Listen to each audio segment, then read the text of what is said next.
Let's date forever.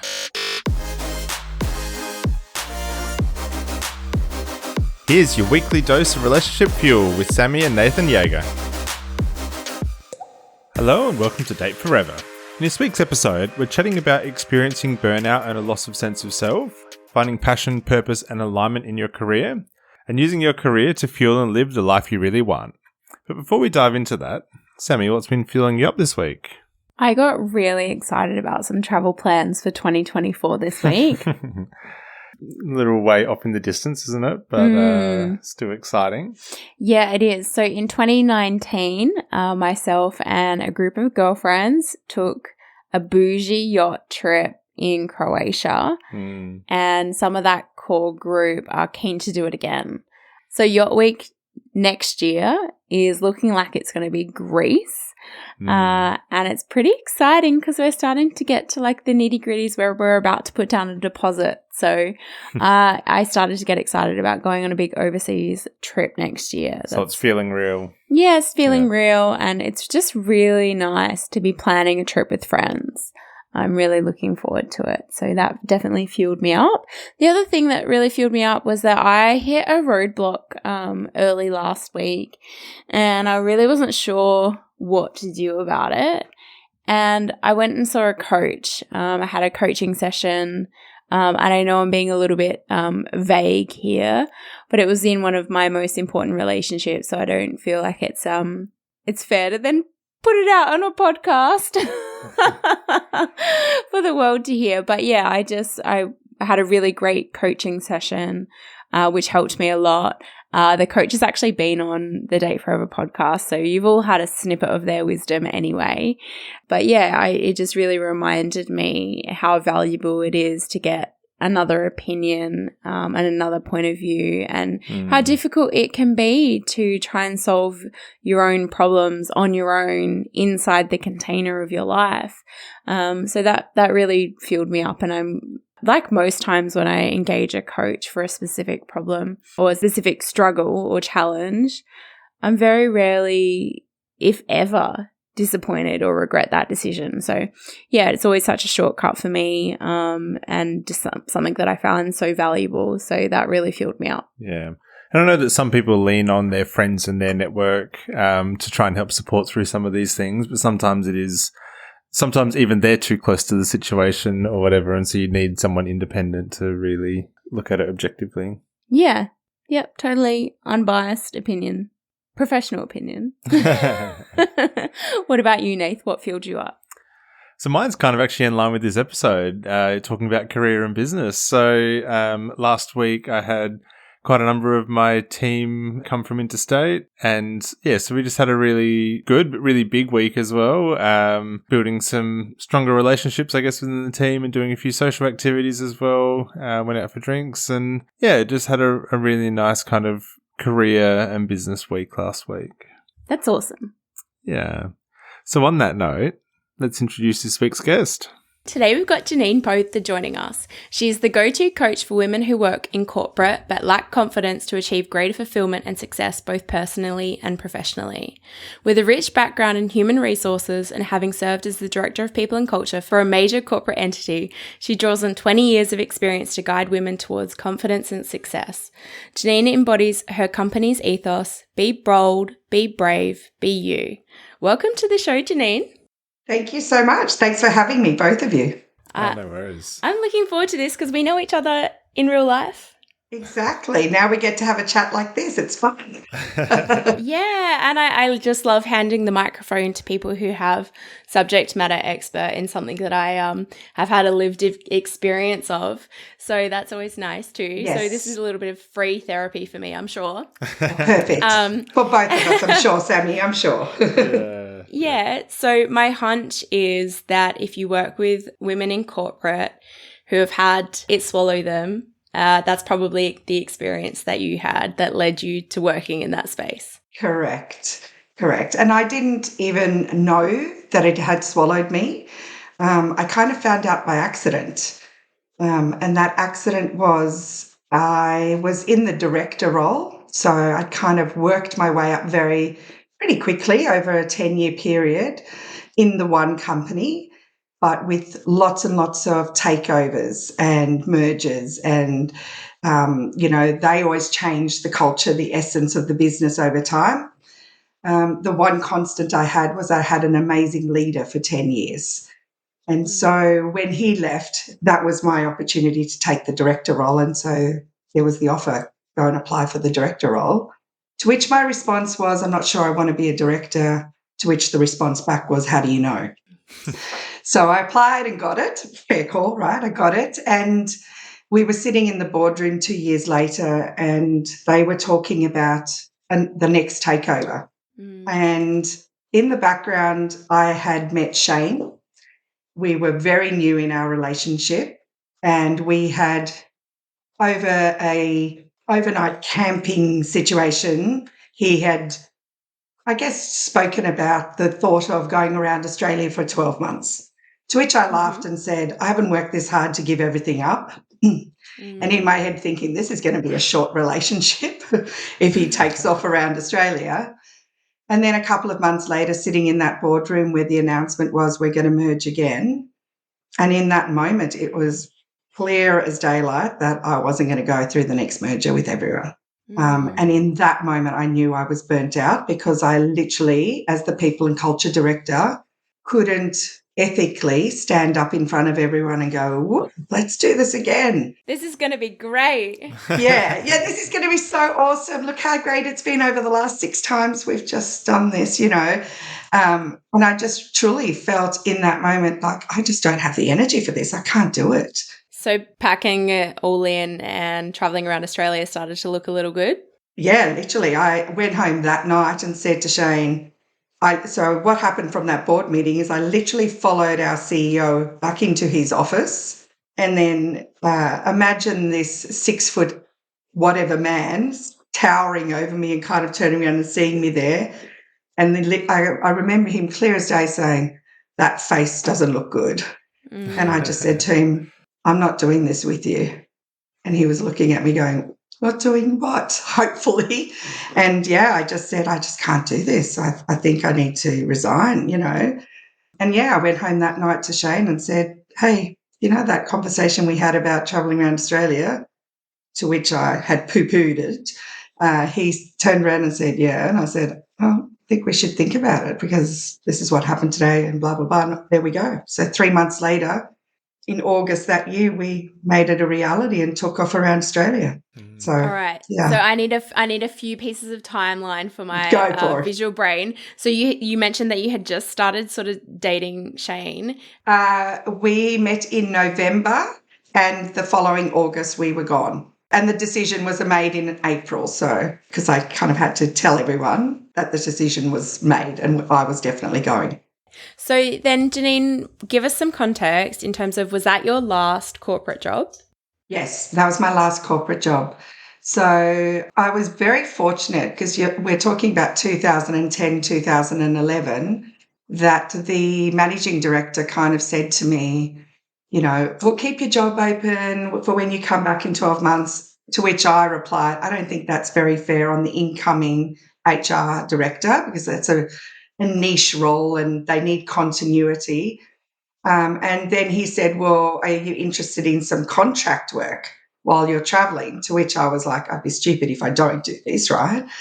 And so I did. And I guess that was kind of the first sort of, that's back when people called working from home teleworking.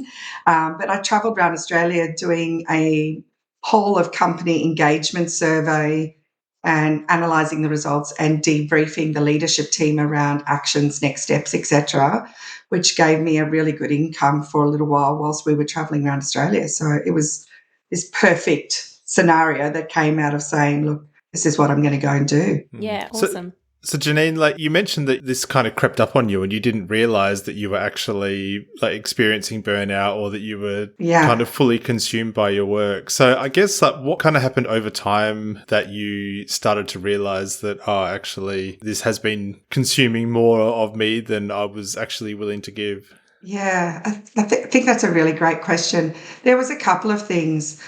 I initially thought I was going to be really bored. And so straight away, my mind went into what am I going to be able to do on this trip that's going to keep my mind active, etc. And I took over the idea of, I created an online blog for everywhere we went. And I, that time, was really into my photography. And so I knew that I wanted to create a photo book when I got home. So that was kind of my, I guess, side activity. And then obviously when the work came in, I was thrilled because that kind of gave me the opportunity to earn some money. But what I found was that I wasn't bored. And that actually just being in the moment, and maybe through the photography, looking for all the great things in every place that we stopped and writing the blog about it, was actually really cathartic. And I guess it was almost like journaling, but I didn't know it probably. And so this gave me this amazing opportunity to just reflect and think about what I wanted when I got back. And I think it was only when we started on the return journey that I was pretty adamant that I didn't quite know what I wanted next. I don't know if I didn't know I didn't want to go into corporate. I think that was circumstance, and I'll talk about that. But I definitely knew that my body, for the 12 months, I was in the best space around contentment, with no stress, no deadlines, no having to buy a present, no having to pay a bill, because all of that had kind of been taken care of. I could just be, and I wasn't used to that. Yeah. So I know that this is a common story to a lot of people, not just women, but all types of people losing themselves, their sense of self or their sense of identity outside of their career or their business to that entity. Can you talk to us a little bit about what you've seen working with people who are like in the thick of it? Like, what is it that if you could go back and point out all of the red flags in your own story or your own experience now, what would you be looking for? I guess it was the validation that came from working long hours, and almost being proud to tell every person that wanted to hear, but actually probably didn't want to hear, that I had worked long hours or I'd come in on the weekend. There was this sense of having to say yes to a lot of things. And it was kind of that proof point. If they'll know I'm good if I say yes and do 20 things, which I probably couldn't do, but I made time to do, therefore encroached on long hours, weekends, etc. And because then I didn't have kids, I wasn't in a relationship at the time, it kind of became work was the all-consuming thing for me to then know, I don't know if this is so healthy. And there was also health repercussions, which came at a later date, where really I started to have a big look at, was I living the life that I really wanted to live? Because this is, quite a personal thing, but for a long time, my dad and I didn't have a great relationship.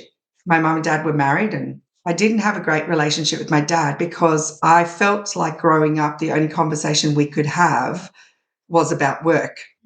So my dad's first question would be, oh, how's school? How are you doing? What's happening? Are you achieving? Because that was his world and he was the provider in the family. And there was a resentment there that he didn't know who I was outside of school and the marks and the grades we were getting, and then later in life, what I was achieving at work. And it took a long time for me to come full circle to go, maybe I resent him because I am him. That's a hard look in the mirror.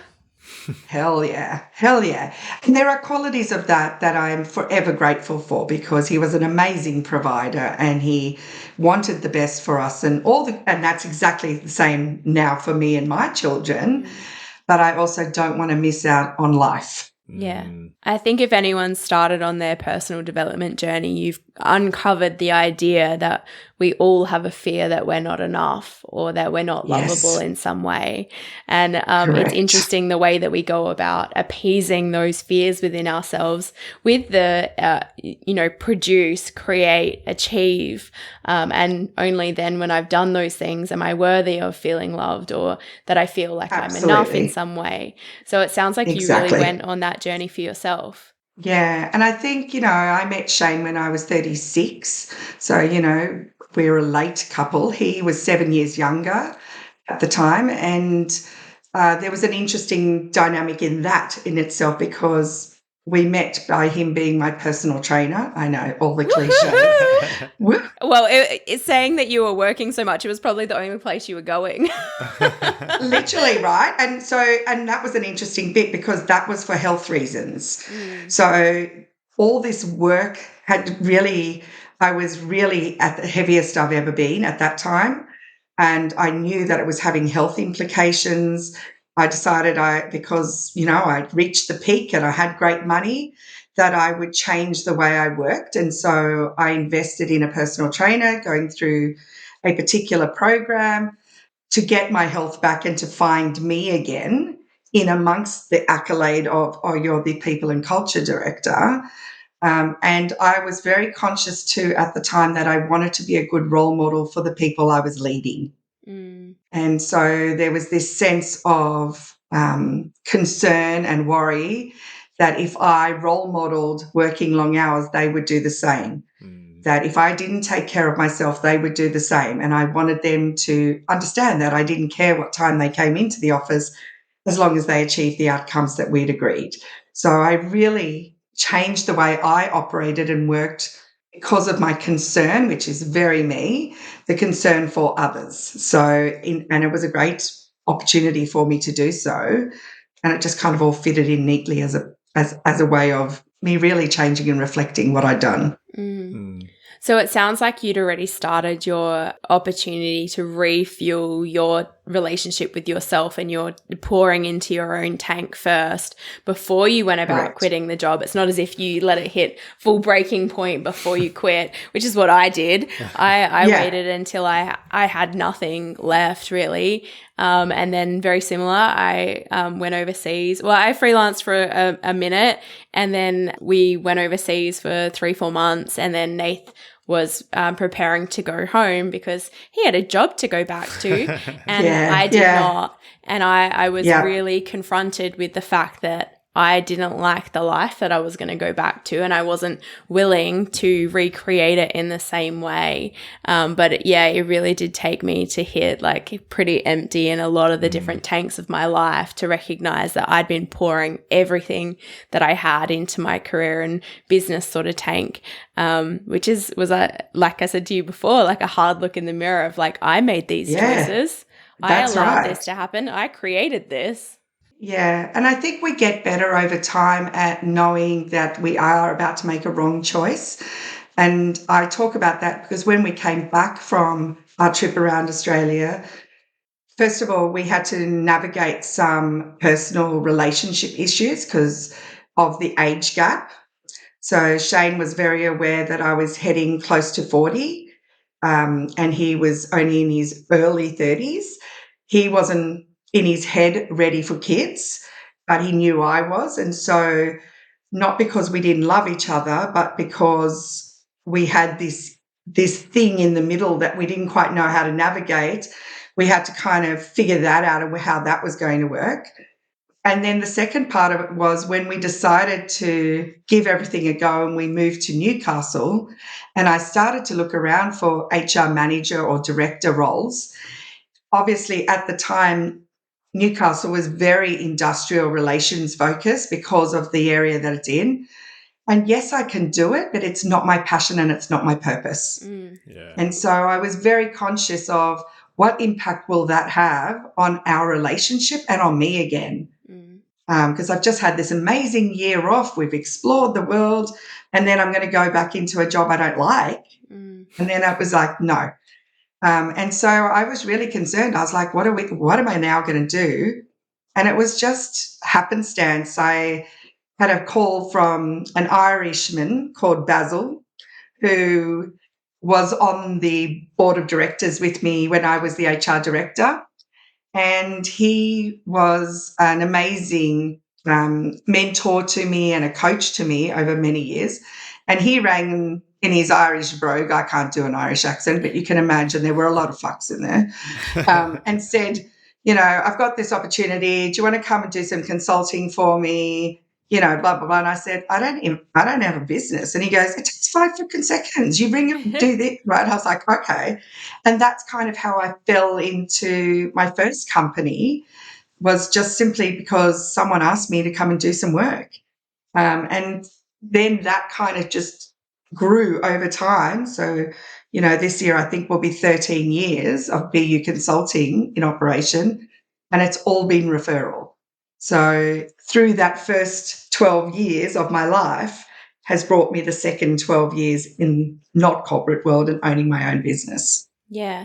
Well, I mean, it's interesting, right? I think most people would go into human resources and those sort of director and people culture type roles or sectors because they care about people. Absolutely. That's exactly right. And then you had an experience where you neglected your own self and yourself as a person within a company in the exact role where you're trying to combat those behaviors or those workplace cultures, those kinds of things that can end up being quite detrimental to people. And then, of course, productivity, which is why businesses exist, right? They are there to create something, provide a service, Absolutely. a product, exactly. whatever it might be. But it's really interesting, right, that you were in that like the cobbler with the bad shoes or the mechanic driving a clunker or the chef who orders takeout or whatever the thing is. So it's really interesting to me that you had, even when you are equipped with the tools and you know what you're looking for, you can still fall in the hole. Yeah, and I think, for so many women in corporate, I saw this time and time again, women who come back from maternity leave and have missed out on opportunities or just take the first role that they're given because they've lost some of that self-confidence having been off for 12 months, and they just take whatever is kind of handed to them. And there's a gratefulness to, at least I'm getting a job. And then when they have the opportunity to be coached or go through a program around leadership, is suddenly when you start asking the real questions, what the real essence is that they haven't actually allowed themselves the space to figure out what their purpose and passion is now, not 12 months ago. Mm-hmm. Because life's changed, right? We have little ones and we have conflicting priorities and, our heart's back at home and we've got, guilt all over us. And so a large part of what I used to do is coach and still do is coach women to really get to the essence of, at this point in time in your life, what does that purpose and passion look like? And what are the non-negotiables for you? And then figure out how the company can either assist you and support you around that stuff. So that's about leaning in and having the conversation that matters about yourself, which we're not good at, right? And then the second part is, if the answer is, I can't support you with that at the moment, despite these non-negotiables, is, are you willing to take the risk and go and find something else? Mm. Yeah. So Janine, how do you know if you might need to take a bit of a look behind the curtains and do that little assessment for yourself of like, what is my purpose and passion? Or like, do I need to kind of reassess where I'm actually heading? Yeah, I think it's a great question. My view is, I think this is something everyone should do on a yearly basis. Yep. Right? And there's a great strategy to do it where you kind of, you really need to lean in and think about your strengths, what's got you to this point. Mm-hmm. What really does fill your bucket in terms of your professional role. What's the sandbox you like to play in? So, for example, for me, it was definitely not industrial relations, but it certainly was all the stuff around, the coaching, the learning and development, the people stuff. Really kind of having, when we have development conversations in corporate institutes, we talk a lot about the vertical line, right? What's next? What's next? How are you going to climb that ladder? Whereas what this opportunity gives you is to think about, well, what are you interested in? All the way through to, do you know where you actually want to go? And some people have no idea about any of it, and others are very clear. I know what I want to be. Right? And then the last part is containing that around, what do you hate doing? Because if you're spending a large part of the role that you're currently in doing things that are not aligned to your passion and your strengths, and you're spending it in this space which is not great for you, why are you there? And then you've got a whole lot of cultural stuff, the type of leader you need to report into, the type of culture that brings out the best in you, the alignment of your personal values, right? So it allows people to align the role in the organisation to them, versus what we normally do is, how do I fit into that role, and can I do that role? I wanted to flip things on their head for people to kind of, how about you do the alignment back to you versus you to the it. Yeah. We know that the quality of our relationships dramatically impacts the quality of our life, and that starts with like relationship with self, our relationship with our friends, our partners, our family, our kids, our colleagues, collaborators, key stakeholders, all of those core relationships that we interact with a lot in our life. But it's interesting because I think that our relationship with business or our relationship with our career can hugely impact our relationship with self. And then that sort of underpins everything, especially when, unless you've got a beautiful trust that's paying you for forever, most of us are going to have some kind of relationship with work or with a career or with a vehicle that creates a revenue in some way into our life. So I'm curious, like, if we're noticing that relationship with work is not that healthy, other than doing the audit, what are some of the other things that you can recommend that we do to sort of pour some fuel back into our self tank, not just the career and business tank? Yeah, I think that's a great thing. I think there's a couple of things. So I talk a lot about, comparison is the thief of confidence. So you'll find a lot of times in corporate that women are looking at other people going, I wish I could present like Sammy, or I wish I could interview, or whatever it looks like, right? So I always say, is it skills-based or is it a character trait that you are comparing yourself to? If it's skills-based, go and learn how to do it. Right? It's one of the easiest things we can do in terms of building confidence in a professional, personal, whatever. It's going to impact the rest of your life, right? Go and learn how to do something if you don't know how to do it. And for most technical skills, YouTube University. Absolutely, right? It does, and that's exactly it. It doesn't have to be expensive. You don't have to go on major courses. There's so podcasts, books, TEDx talks. There's this gamut of knowledge and a font of, we can go and learn whatever we want in a really simplistic way. So that's one of them. The other couple are, I think there's a thing there around really understanding, how do your goals for your profession align with your goals personally, right? Because as you said, Sammy, there's always going to be a connector between the two, because one is going to provide the vehicle to live that life that we want, right? Which is what you guys talk about all the time. How do we live a focused, fueled up life, right? And I think sometimes that's the gap, is people are so career orientated. We give our life to our work. We spend so much time there, but we don't allow what it gives us to actually go and then live that life. And I've unfortunately seen, it takes health to dissipate or relationships to fail, or in its most extreme case, death, and they still haven't done the things that they'd saved up for to do through with the work.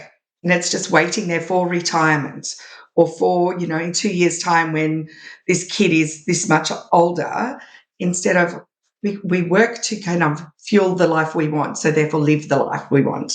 Yeah. Yeah, you often hear those horrible stories of people that are waiting for retirement, and then they'll retire and then die within like a year or two after having retired. Yeah. And not having lived the life that they were looking forward to. Yeah, exactly. Or they get sick, at that age. There's so many stories I know. I've heard and seen so many of it. And that kind of makes me go, we need to make the work that's going to give us the fuel to live the life, so that we can just go and do it then and there, rather than the waiting thing. Yeah, I think one of the things that was quite poignant that you touched on there was about having both personal goals and professional goals. I think we can fall into the trap of just having one, where it's like, oh, I want to go to this festival, I want to buy this thing, I want to have this experience, I want to live in that city, I want to go here, do that, own that, drive this car, live in this suburb, whatever those kind of things are. But I think we can also fall in the trap of like, I want to get this job. I want to lead these many people. I want to make Correct. that much money.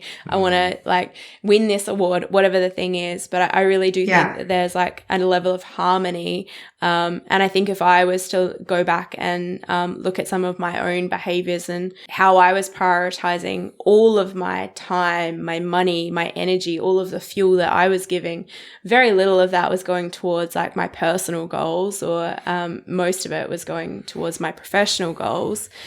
And I think like at the time, the sort of the first response lesson was like, oh, I don't have very good boundaries. I haven't learned how to hold space for myself. I haven't learned how to say no. I haven't learned how to protect. I haven't learned how to delegate. Those are kind of the top level things. But when I started to dig a little bit deeper, it's like, okay, well, why did I have the poor boundary? And then it sort of comes full circle back to the conversation we were having before about, well, I didn't feel worthy enough to be in that role. So I felt like I had to overachieve because I was still trying to prove that I was worthy of it.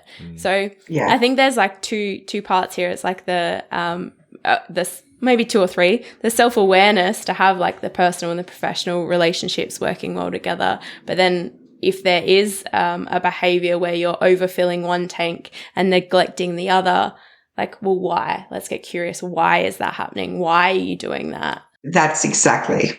And I love your phraseology. There has to be a harmony between the two. And I think you're absolutely right. I think we find that out the older we get. But I think, as you said, I would encourage people, and I do, I coach people who are in their 20s or their late 20s and are on that career curve. And I really kind of aim to be a disruptor there, to kind of say to them, I want you to put this into context of your whole life versus just the career ladder, because I don't want you to miss out on all the great stuff you could be doing outside of work. Yeah, so I think that's a beautiful way of, it's the alignment between the two of them. Yeah. So Janine, it sounds like that, I guess your own sort of burnout experience was that opportunity for you to kind of do some of that reflection on what do I actually want life to look like and how much do I want to travel, and towards the end of that travel, like when do we want to have kids and all those types of things. So can you give us a little bit of a peek behind the curtains of what your life kind of looks like now? Sure. So I had both my boys within very quick timeframes, unplanned, both of them, 40 and 41. And, I understand now how lucky I was at that time. And I think that was the universe's way of saying to Shane, P.S., here's your purpose. Because here we were in this, space again, a couple of years later, going through a bit of a hard time in our relationship. Again, him figuring, not quite knowing what his purpose was, and me in this space of, okay, well, what do we do around this? And then the universe said, P.S., here, I'll sort it out for you. You're pregnant. And I was like, okay.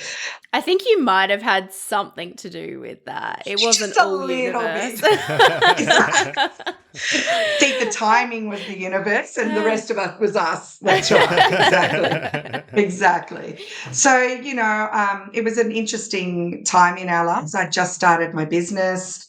A couple of months before I found out I was pregnant, I'd landed my first big contract with a corporate doing a long-term engagement around leadership, culture, etc. So that was hugely exciting. And then, on top of that, I get this gift of what I've always wanted was to have a baby at the age of 40. And here I am having this beautiful pregnancy. Shane was working in hospitality at the time. And we kind of had to, it kind of came about because he'd had, at the age of, 30, 31, he had to have a hip replacement, which is very unusual for people at that age. And that kind of rendered him at home. And as a result of that, we kind of had to make this big decision about how do we live our life moving forward when we've got a child in the house, and what would be best for us long term. Knowing that my income and what I was earning through the consultancy and the coaching and stuff was obviously going to be way more than hospitality. And did we want to live a life where, we were ships in the night and he wasn't spending quality time with his kids, which is one of the big things that he feared was I I want to be someone who is absolutely in my kids' lives and hands-on dad and doing all the things. And so from that, it just became a really easy decision for us at that point in time that Shane would be the stay-at-home dad and that I would continue on with the business side of stuff. And that kind of gave me the appeasement around guilt, knowing that it was their dad at home. And so that allowed me to go and do what I needed to do to provide for the family, knowing that they were fine. They were in the hands of their dad and two boys, blessing, to go and have a dad who's, he's the third child, I often say, because he's just as crazy and as adventurous as them. So at this point that my boys are 10 and 9, Shane started to go back to work part-time, but still fitting in with what we want to do as a family, still enabling him to spend time with the kids because, at 10 and 9, they've got a list of activities a mile long, and we need someone to be able to do all of that. So we've just made it work around us as we navigate each new kind of chapter with the kids. Yeah, wow. So I'm curious, like you're self-employed, you have your own business.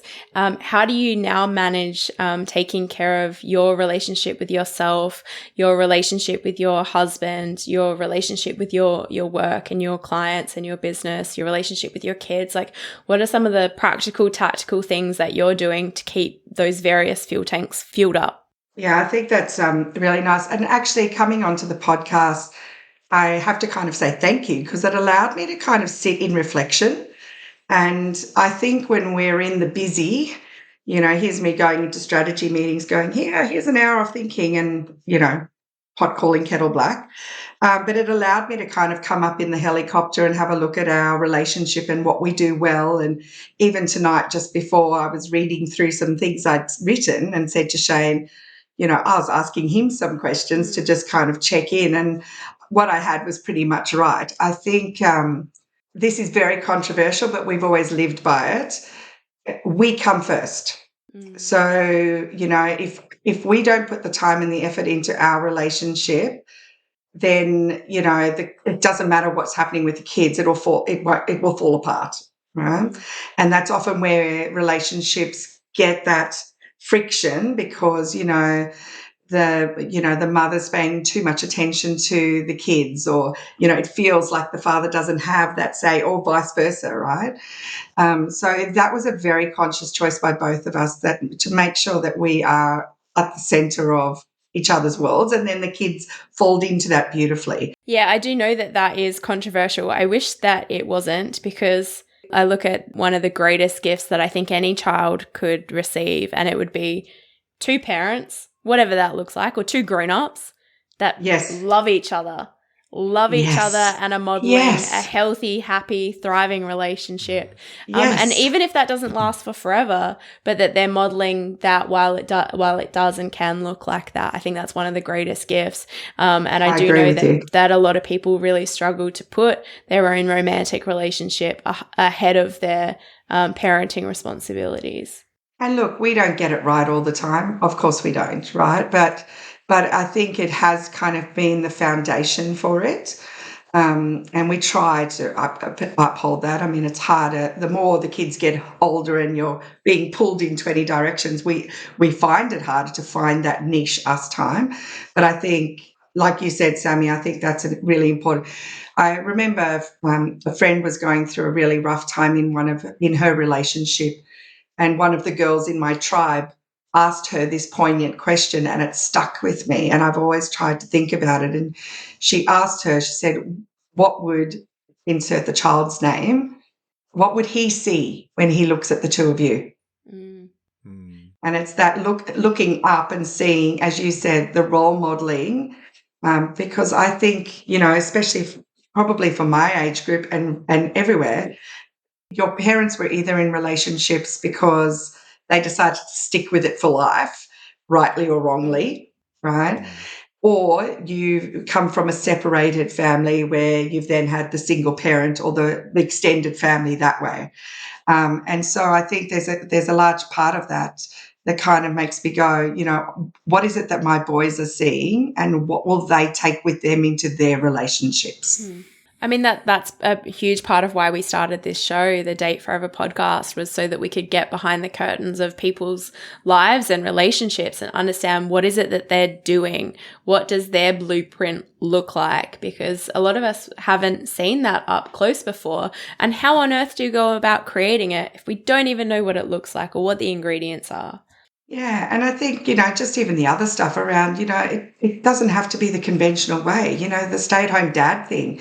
How brilliant for my boys to grow up and watch their dad do all of that stuff that's traditionally so female orientated, and for them to just go into their relationship and have busted the whole thing apart, right? Because they know no different. So I think, we're kind of trailblazers in that way, and I love it, because I want my boys to be different in the world. I want them to challenge the status quo. I want them to be an amazing man that supports his wife or partner in whatever they do and not go down the traditional path. Yeah. So that's kind of like a little bit about how you're fueling your relationship and really about putting that first in the tactical. So what about your relationship with you? What are you doing to keep your relationship with you fueled up? Yeah, it's a good question. I am, I have to say, hit or miss with this. I am an all or nothing with it. And so I constantly have to work at just getting the balance right.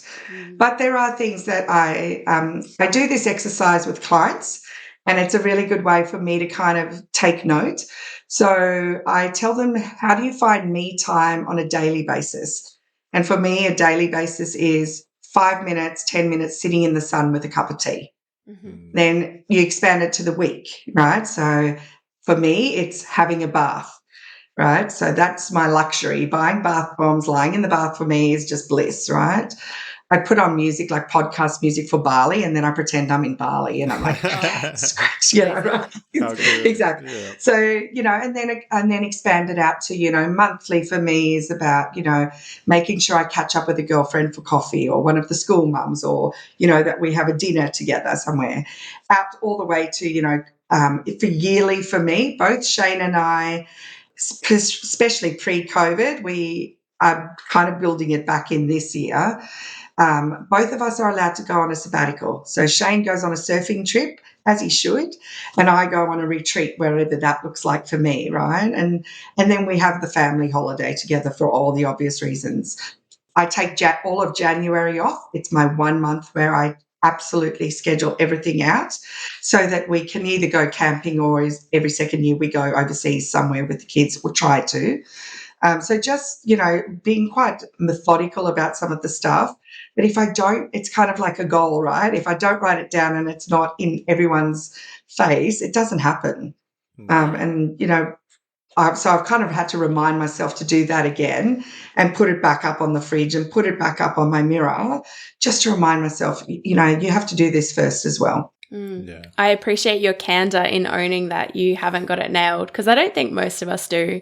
And like we sort of said earlier in the episode about, you can have all of the tools. It doesn't mean that you're an expert at using them. Yeah, exactly right. Yeah, often Shane will step into coach mode and go, I love how you tell other people to do this. And I'm like, yes. I love how it's time for you to have some of your own medicine. Yeah, that's exactly. Yeah, awesome. And then just because so much of this conversation has been about like the career and business sort of tank, how do you keep that one fueled up and stop it from, taking over the other parts of your life? Yeah, I think that's a great question. I think COVID was a huge disruptor for us, in a good and a bad way. I think during COVID, I worked ridiculous hours, like as everyone did. I think if you were busy, you were so busy, you didn't know what to do with yourself. Mm-hmm. And, I saw it in all my clients. I saw it in all the industries, all the businesses. And then COVID kind of came to the end. And what had happened for us was two things. One was, not only had I been very busy at work, but I also took over the house again. Mm. And Shane kind of had to push back on me and say, you've invaded my space where You I've fucked got up all my my systems. Literally. Get out of here. Literally. Yeah, literally. In exactly those words. Like, get out of my way so that I can do what I'm supposed to be doing. I know what that sounds like because I said that to Nathan, because I'd been working from home for a long time, and then all of a sudden he was in my space, disrupting my systems, and I was like, what the hell is happening? Get out of here. Yeah, exactly. So I would have been so annoying, and I so get that. And then afterwards, I kind of had to figure out what does balance look like again. So for me, it's things like, I think one of our mutual friends, Donna, calls it in between the school bells, and that's how I run my business. So everything is, I try to do, it doesn't always work, between 9 and 3 is all the face-to-face scheduling, coaching, all that kind of stuff. And then afterwards, I have time then because we've got the 2 kids, they now do different things sometimes. I've got space to go and take Taj to his drumming lesson or Otis to whatever, so we can kind of do what we need to do and then come back, settle the kids stuff. And then genuinely I will, most nights, we sit and watch television together. It's our time. But I'm sitting there with my laptop doing the admin stuff so that I can get that done in later, but it's given me the afternoon to be mum.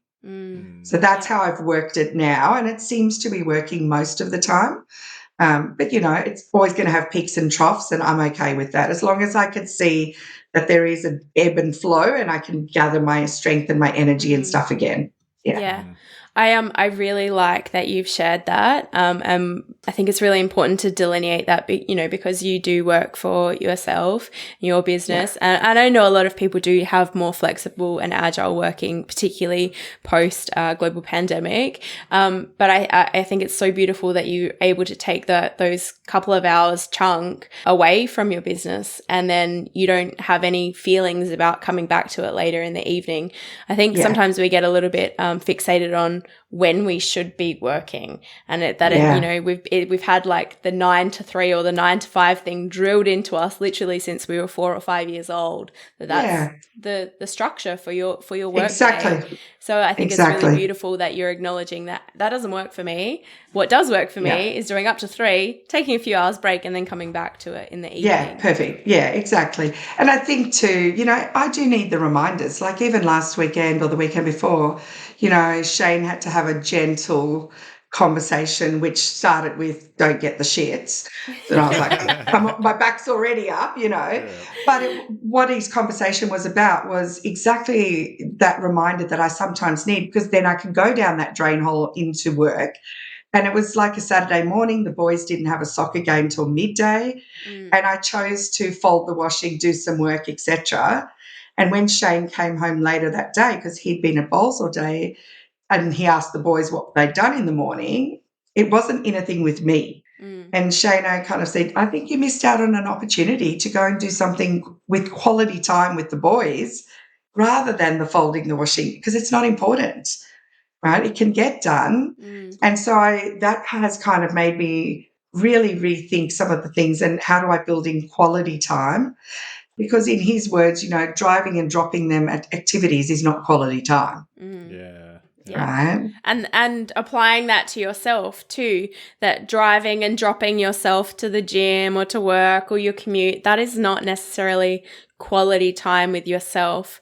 Exactly. Yeah. Exactly. Yeah. Yeah. Good on Shano coaching you. Honestly, he's hung out with me for way too long. Janine, this has been so great. Thank you so much for letting us take a peek behind what's going on in your world and the experience that you had with career burnout, and now helping other people to sort of prevent those things and have a far more fueled up, harmonious kind of life. To say thank you, we've provided a student in Indonesia with a week of classroom education. So we know that when we elevate girls in particular, they raise up their communities and then their countries. So thank you so much for being here, sharing with us, supporting women in the workplace, and sharing with our audience. We really appreciate you. Thank you both for having me, and I love that you do that. Yeah, I think education for females in those third world countries is the only way we break the poverty cycle for them. Yeah, for sure. So Janine, if people want to connect with you or learn a little bit more about what you do, how can they do that? Obviously, website's the first one. That's www.janinebotha.com. And you can find me on LinkedIn under Janine Botha, on Facebook under Janine Botha, and my Instagram handle is Janine_Botha. Awesome. And if there was one final parting message, what would it be? Is it going to be bold, be brave, be you? I was thinking about doing that because that is really the essence of what I teach. But I think it would actually be don't lose yourself. Yeah. I think that, I've seen it happen so many times. And as we've just spoken about for over an hour, I did it, you've done it, most females do it. Don't lose yourself. Just keep, pulling yourself back into the story. Beautiful. Thank you so much. Appreciate you. Thank you. Thanks heaps for joining us. If you love what we're doing here and want more, subscribe to the Date Forever podcast to make sure you never miss an ep. Come and hang out with us and other awesome couples who are fueling up their relationships in the Thriving Couples Collective Facebook group, or check us out at fuelcollective.com.au. Until next time, keep on dating, because better relationships equal a better world.